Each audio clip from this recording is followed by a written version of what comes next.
자, 오늘 하나님께서 우리에게 주신 말씀은 마가복음 10장 46절로서부터 52절 말씀입니다. 마가복음 4장 46절부터 52절 말씀입니다. 자, 함께 합독하시겠습니다. 시작!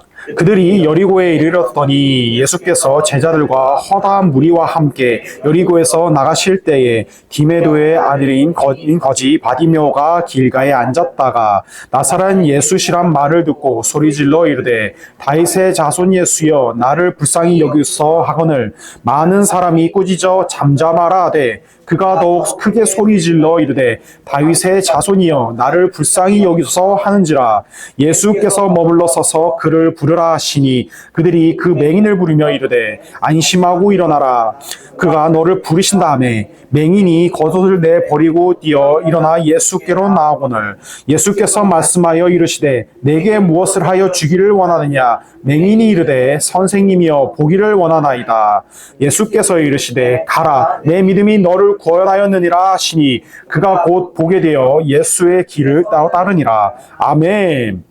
자, 오늘은 당신의 문제보다 더 큰 당신이라는 제목으로 우리 사랑하는 한성현 전도사님의 은혜로운 말씀 들으시겠습니다. 할렐루야. 오늘도 이렇게 예배 자리에 오신 여러분 환영합니다.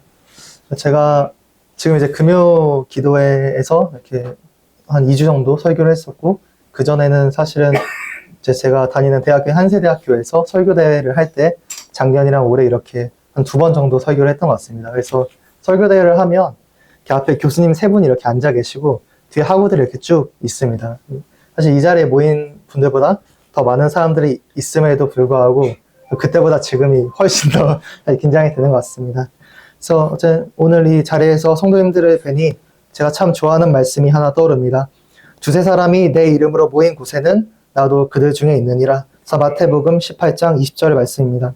근데 이게 생각해보면 참 재밌는 말씀입니다. 왜냐하면 두세 사람은 이제 사람들이 모일 수 있는 가장 작은 단위이기 때문입니다. 그러한 작은 단위의 공동체에도 예수님께서 함께 하신단 말인데요. 이렇게 모임의 중요성을 강조하시는 것이 예수님의 가르침 중에서 굉장히 중요한 부분이라고 할 수 있습니다. 왜냐하면 우리 인간은 혼자 살아갈 수 없는 존재이기 때문입니다. 이는 재미있게도 인간이라는 한자에도 그대로 담겨 있습니다. 인간은 사람 인과 사이 간을 합친 단어입니다. 다시 말하면 인간이란 단어 안에 사람은 혼자 살아가는 것이 아니라 사이를 통하여서, 즉 사람들과의 교제를 통하여서 관계를 맺으며 살아가는 존재라는 뜻이 들어있습니다. 근데 이제 이러한 관계 중에서 함께 예배 드리며 성도 사이에 교제하는 것이 이제 가장 아름다운 관계일 줄을 믿습니다. 그래서 하나님과 또한 성도님들 사이에 교제하기 위해서 한 해를 마무리하는 주일 예배에 오신 모든 성도님들을 진심으로 환영하고 축복합니다. 저는 오늘 봉독하신 말씀의 근거로 당신의 문제보다 더 큰 당신이라는 제목으로 제가 받은 은혜를 나누고자 합니다. 제가 이제 한세대에서 설교하게 대한 수업을 들을 때 교수님께서 설교의 제목이 정말 중요하다 이렇게 강조를 많이 하셨습니다. 왜냐하면 이 설교의 제목이라는 것이 이 설교 전체를 관통하는 주제와도 같기 때문입니다. 근데 이제 막상 설교를 준비하다 보면 제목이 좀 부차적으로 정해질 때가 있습니다. 왜 그러냐면 제목이 생각보다 성도님들께 기억이 안 남는다는 것을 너무 잘 알기 때문입니다. 이것은 제가 청중으로 있을 때 제목을 잘 기억하지 못하기 때문에 아는 것이기도 합니다. 그럼에도 제가 오늘 제목에 대한 이야기를 잠깐 짚어야겠습니다.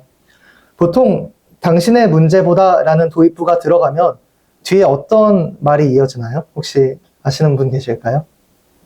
보통 이제 더 큰 하나님이란 말이 나옵니다. 이것은 나의 문제를 해결하시는 하나님의 좀 더 강조점을 찍은 그러한 메시지라고 볼 수 있습니다. 저는 이것을 살짝 비틀어서 당신의 문제보다 더 큰 당신이라고 제목을 정한 것입니다. 이것이 무엇을 의미할까요? 저는 오늘 그것을 바디메오의 이야기를 통해서 한번 풀어보도록 하겠습니다. 교회 오래 다니신 분들이라면 이 바디메오의 이야기는 굉장히 익숙하실 텐데요. 이미 너무 많이 있는 이 바디메오에 대한 설교에 제가 하나를 더 추가할 이유가 있을지에 대해 고민했지만 한 해를 마무리하는 마지막 주일 예배 가운데 우리의 삶과 하나님께 받은 은혜를 돌아볼 수 있는 가장 훌륭한 본문 중 하나가 바디메오에 대한 이야기라는 확신이 들어서 이 본문을 가지고 왔습니다. 그래서 오늘 첫 번째, 시각장애인, 죄인, 디메오의 아들입니다. 오늘 이야기의 주인공은 바디메오입니다. 바는 아람어 바르를 줄인 말로 아들이라는 뜻을 가지고 있습니다. 그래서 이 시각장애인의 이름이 실제로 바디메오일 수도 있고 그냥 디메오의 아들이란 호칭으로 바디메오라고 불렸을 수도 있겠습니다. 근데 이제 오늘 본문과 유사한 내용이 다른 공간 복음서, 즉 마태복음과 누가복음에 동시에 나오는데요. 여기서는 바디메오란 이름 없이 그저 맹인으로 지칭됩니다. 근데 우리가 이제 이 복음서들 사이에 공통된 내용을 볼 때 우리가 보통 이제 공통적인 부분만을 보는 경향이 있습니다. 가장 많이 나오는 거에 집중하는 경향이 있지만 사실 우리가 복음서 간에 비슷한 이야기를 볼 때는 그 복음서 사이의 차이에 주목해야 됩니다.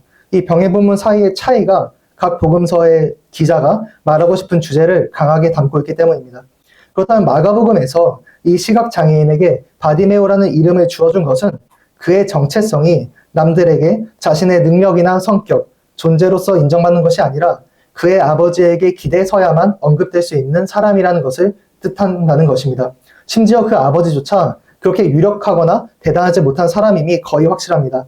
왜냐하면 지금 바디메오가 거리에서 구걸하며 연명하고 있지 않습니까?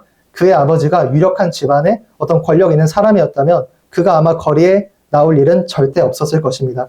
정리하면 바디메오는 스스로의 정체성으로는 결코 인정받을 수 없는 이름조차 가지지 못한 사람이라는 것입니다.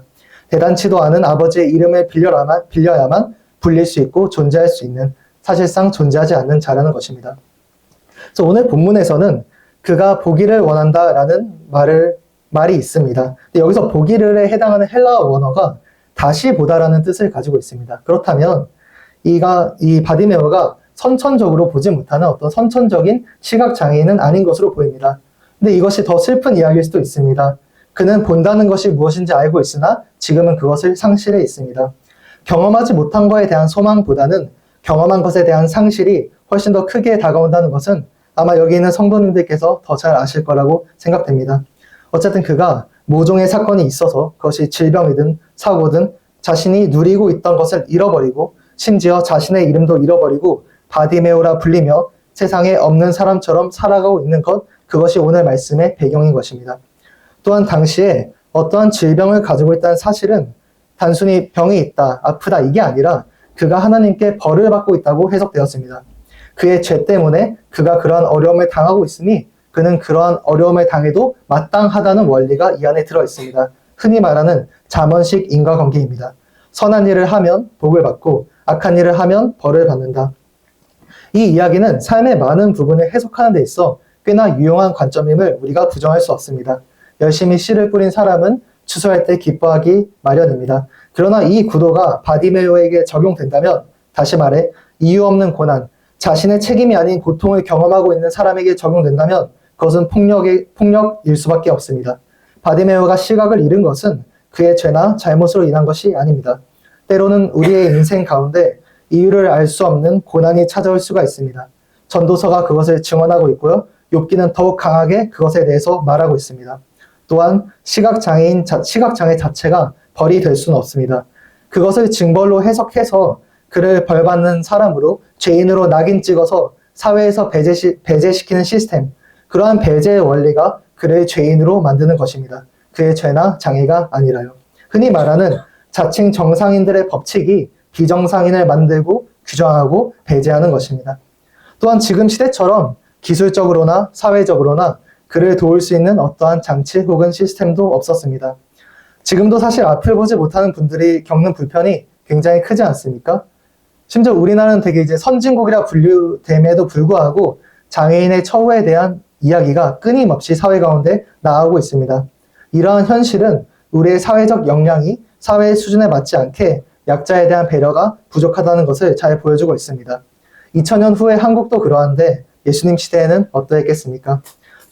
종합하면 그의 인생은 참으로 고단한 인생이었겠다. 그렇기에 오늘 본문에서 그를 시각장애인 바디메오라고 정의하는 것입니다.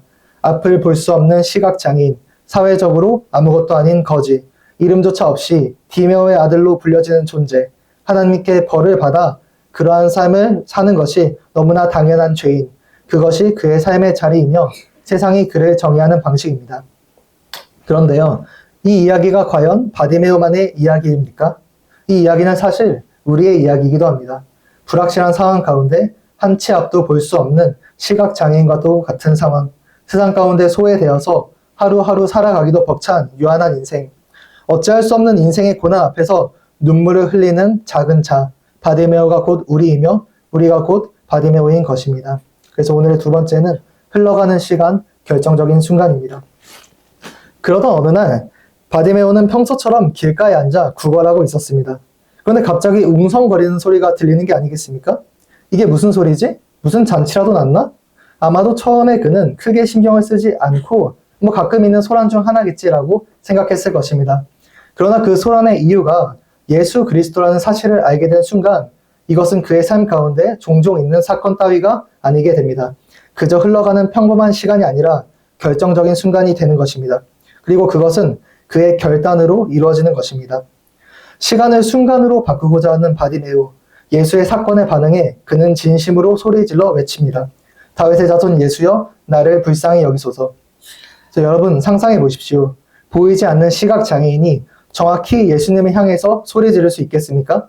당연하게도 방향을 정확히 잡지 못했을 것입니다. 그저 짐작해서 아 저쪽이겠구나 하고 외쳤을 것입니다. 사실 전혀 다른 곳을 보면서 외쳤을 수도 있겠습니다. 그냥 가만히 앉아서 외쳤겠습니까? 손짓, 발짓, 몸짓 그가 할 수 있는 모든 것을 동원하여서 예수께 외쳤을 것입니다. 그 모습이 젠틀했을 리가 없습니다. 아마 굉장히 추한 모습일 수도 있겠습니다. 시각장애인, 거지, 이름 없는 디메오의 아들이 소리 지르며 발버둥치는 상황. 이러한 상황은 이름을 가진 사람들이 느끼기에는 굉장히 불편한 것입니다. 따라서 예수님 주변의 많은 사람들은 그를 꾸짖습니다. 바디메오에게 조용히 하라고. 너가 더 이상 시끄럽게 한다면 너에게 돈을 주지 않겠다. 밥을 주지 않겠다. 그를 조용히 하라고 협박합니다. 근데 방금 말했듯이 바디메오에게 조용히 하라고 말한 이 사람들은 바디메오와 이해관계가 전혀 없는 그냥 사람들이 아닙니다.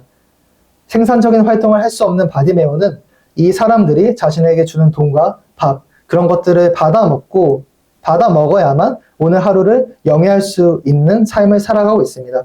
그에게 조용히 하라고 하는 사람이 바디메오를 먹이는 사람들입니다. 지금 조용히 하지 않는다면 바디메오는 당분간 구걸을 하지 못할 수도 있고 당분간 굶을 수도 있습니다. 어쩌면 꽤 오랜 시간이 될 수도 있겠습니다. 이건 정말 실제적인 문제이지 않습니까?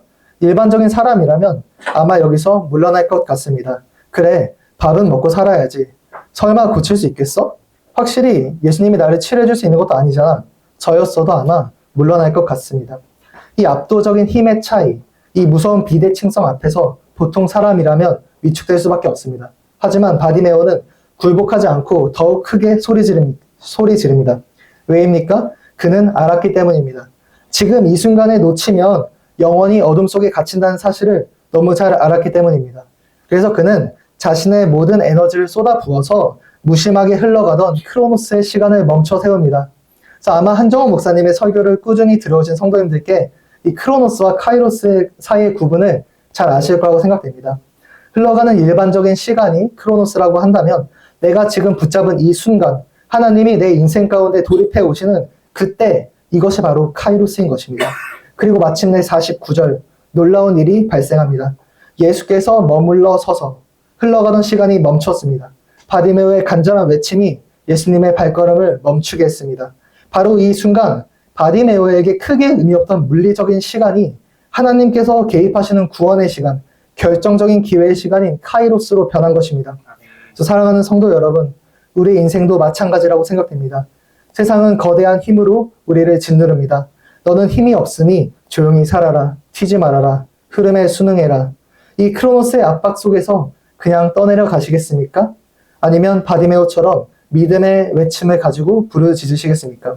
세상이 우리를 배제하려고 할 때, 환경이 우리를 짓누를 때 그 침묵을 깨고 부르짖어야 합니다. 우리가 전심으로 예수를 찾을 때 무심하게 흘러가던 야속한 크로노스라는 시간은 멈추고 주님께서 돌입해 오시는 역전의 시간 카이로스가 시작될 줄을 믿습니다. 그래서 바디메오의 목소리를 들으신 예수께서 무리를 통해 그를 부르십니다. 안심하고 일어나 나에게 오라. 이 안심하라는 예수님의 말씀이 저는 참 위로가 되는 것 같습니다. 그래서 바디메오는 겉옷도 내어버린 채 뛰어서 예수께로 달려갑니다. 여기서 겉옷은 우리가 흔히 생각하는 이런 옷이 아니라 일교차가 큰 팔레스타인 지역에서 밤에 이불 역할을 하는 마치 집과도 같은 생활 필수품입니다. 따라서 심지어 거지 바디메오에게 있어서 이 겉옷은 그의 생명, 그의 정체성, 그의 모든 안전 자산과도 다름없습니다. 또한 겉옷은 우리의 어떠한 겉모습을 상징하기도 합니다. 그는 자신의 외적인 모습도 생활 필수품도 전부 뒤로 하고 예수께 향하고 있습니다. 그는 자신의 전 존재로 예수께 나아갑니다. 그래서 우리가 우리의 유한성 혹은 뭐 한계, 어려움을 넘어서려고 하는 그 순간 세상이 우리를 결코 응원하지 않습니다. 너까지 게 뭔데? 뭐 예수 믿는다고, 예배 드린다고, 하나님께 부르짖는다고 뭐가 달라지겠어? 너는 어차피 안 될 인생이야.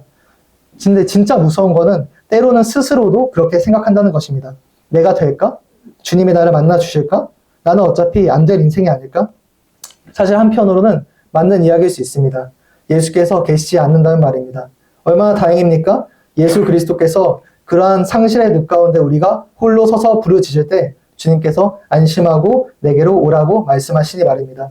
그 부름에 우리는 달려가면 됩니다. 거듭 우리의 어떠한 주님께 나아갈 때 그러한 것은 참 부차적인 것 같습니다. 전혀 중요하지 않습니다. 진정 우리의 모든 것을 다해 나아가는 것, 그것이 예수님의 부르심에 대한 우리의 응답의 전부일 것입니다. 오늘 우리를 찾아오시는 예수님을 향한 결단, 그것이 평범한 시간을 예수님의 순간으로 바꾸는 단 하나의 길입니다. 그래서 오늘의 세 번째, 내게 무엇을 하여 주기를 원하느냐. 예수님의 부르심에 바디메오는 겉옷도 내어버린 채 허둥지둥 예수님 앞으로 달려갑니다. 앞이 보이지 않는 바디메오가 사람들을 해치고 나아가는 모습이 참 위태로워 보입니다. 그의 내면은 평생 상상만 했던, 어쩌면 감히 꿈조차 꾸지 못했던 기대감으로 가득 찼을 것입니다. 뭔가 놀라운 일이 지금 일어난다는 것을 바디메오가 몰랐을 리가 없습니다. 긴장감 속에 바디메오가 예수님 앞에 섰습니다. 주님께서 바디메오에게 물으십니다. 내게 무엇을 하여 주기를 원하느냐? 근데 여러분, 이 장면을 가만히 묵상해 보십시오. 바디메오가 예수님 앞에 나아갈 때 그의 가장 큰 목표는, 아니 어쩌면 유일한 목표는 너무나 당연하게도 다시 보는 것 단 하나로 생각됩니다. 그는 시각장애인이 아닙니까? 시각장애인의 소망이 눈을 뜨는 것 말고 무엇이 있겠습니까? 바디메오는 떨리는 마음으로 이제 짠하고 내 눈을 뜨게 해주시겠구나. 혹시 못 고치시면 어떡하시지? 이러한 불안을 가지고 초조해하고 있었을 것입니다. 그런데 주님은 그에게 바로 고쳐주시는 대신 예상치 못한 질문을 던지고 계신 것입니다. 내게 무엇을 하여 주기를 원하느냐? 참 이상한 질문입니다. 배고파 쓰러진 사람에게 밥을 줄까라고 묻는 것이나 물에 빠진 사람에게 건져줄까라고 묻는 것처럼 너무나 불필요한 질문 같습니다. 예수님이 바디메오의 소원을 몰랐을 리가 없습니다. 그럼에도 불구하고 예수님은 묻고 계십니다. 왜 예수님은 이러한 질문을 하고 계신 걸까요? 예수님은 지금 그에게 관심을 가지고 계시기 때문입니다. 예수님은 지금 단순히 고장난 눈을 고치는 의사로서 바디메오 앞에 서 있는 것이 아니라 예수님은 바디메오라는 한 인격의 이야기를 듣고자 서 계십니다. 그의 지난 삶은 철저한 상실의 삶이었습니다. 사람들은 그를 무시하고 외면하고 천대했습니다. 아무도 그의 진심 어린 이야기에 관심을 두지 않았습니다. 아무도 그의 고통에 깊이 들여다보려 하지 않았습니다. 아무도 그의 목소리에 귀를 기울이지 않았습니다. 세상 사람들에게 바디메오는 그저 시각장애인, 거지, 치워야 할 방해물이라는 특정한 정체성으로만 규정될 뿐이었습니다. 사람으로서 바디메오라는 어떤 정체성으로는 결코 인정받지 못한 것입니다. 더 무서운 것은 그러한 타자의 시선이 나를 규정하는 방식대로 나 역시 나를 규정한다는 것입니다. 바디메오에게 붙여진 시각장애인, 거지, 어떠한 장애물과 같은 이러한 라벨이 어느 순간 바디메오가 생각하는 스스로의 모습이 되는 것입니다. 세상이 믿어주지 않아도 사실 나만큼은 나를 믿어줘야 어떻게 역전할 수 있지 않겠습니까? 그런데 세상의 비난과 외면은 세상이 규정하는 나를 결국 내가 생각하는 나로 이어질 수밖에 없게 만듭니다. 나를 제일 믿어주지 못하고 나를 제일 미워하는 것이 바로 내가 되는 것이 정말 슬픈 일입니다. 그것이 타자의 시선이 지닌 진짜 무서운 점이고 사회적인 규정과 배제가 지니는 가장 무서운 점입니다. 결국 문제에 잡아먹혀서 문제보다 작은 나로서 문제 안에 갇혀버리는 것입니다. 그래서 프랑스의 정신분석학자 라칸이라는 사람은 인간은 타자의 욕망을 욕망한다라고 말했습니다. 무슨 뜻입니까? 내가 진짜 원하는 것이 무엇인지도 모른 채 남들이 좋다고 하는 것, 뭐 부모님이 좋다 하는 것, 세상이 부러워하는 것을 향해서 나도 모르게 욕망하고 그것을 나의 욕망인 것 마냥 착각하면서 산다는 것입니다. 뭐 좋은 대학을 가야지, 좋은 직장을 가야지, 돈을 많이 벌어야지. 이것이 진짜 나의 소원인지 아니면 세상이 나에게 규정하는 타자의 소원인지 우리가 고민할 필요가 있겠습니다. 우리는 평생 남의 눈치를 보며 남에게 인정받기 위해서 남의 시선을 가지고 살아가고 있습니다. 그런데 지금 예수님께서는 이러한 사슬을 끊어버리는 질문을 우리에게 던지고 계십니다. 내게 무엇을 하여 주기를 원하느냐? 이것은 충격적인 선언입니다. 바디메오야, 세상이 너에게 규정하는 어떠한 정체성이 아니라 너가 나에게 진짜 원하는 너의 진짜 소원이 무엇인지를 예수께서 바디메오에게 묻고 있는 것이기 때문입니다. 창조주 앞에서 너는 누구인지 바디메오에게 묻고 있는 것입니다. 그래서 예수님은 지금 바디메오를 타자의 욕망을 욕망하는 노예에서 자신의 소원을 하나님께 아뢰을 수 있는 어떠한 주체로 하나님의 형상으로서 해방하고 계신 것입니다. 그래서 나는 내가 가진 문제와만 대화하는 것이 아니라 나는 너와 대화하고 싶다라고 질문하시는 것이 오늘 예수님의 질문에서 가장 중요한 점입니다. 그래서 바디메오는 이러한 예수님의 질문에 대해서 진실된 소망을 토해냅니다. 선생님, 보기를 원합니다. 이것은 단순한 고백이 아니라 하나님 앞에 선 한 영혼의 진실한 고백일 것입니다. 사랑하는 성도님들, 여기서 우리는 아주 중요한 원리를 발견할 수 있습니다. 세상은 문제가 해결되어야 사람이 살 수 있다고 말합니다. 눈을 떠야 사람 부시를 할 수 있고 돈이 있어야 대접받는다고 말합니다. 그러니까 상황이 그 사람의 어떤 정체성을 결정한다고 믿는 것입니다. 그러나 예수님의 생각은 다릅니다. 상황은 우리의 정체성의 아주 일부분에 불과합니다. 바디메오에게 있어서 시각장애는 그가 겪고 있는 고통스러운 상황이고 너무 큰 부분임은 맞지만 결코 바디메오라는 존재 자체를 삼킬 수는 없는 것입니다. 그가 겪고 있는 문제는 또한 우리가 겪고 있는 문제는 우리의 삶의 배경의 극히 일부일 뿐 결코 우리들의 삶을 대체할 수는 없는 것입니다. 그래서 예수님께서 내게 무엇을 하여 주기를 원하시냐고 물으시며 그를 인격적인 주체로 대우해 주신 순간 바디메오의 내면에서는 그리고 또한 우리의 내면 가운데선 이미 기적이 시작되고 있는 것입니다.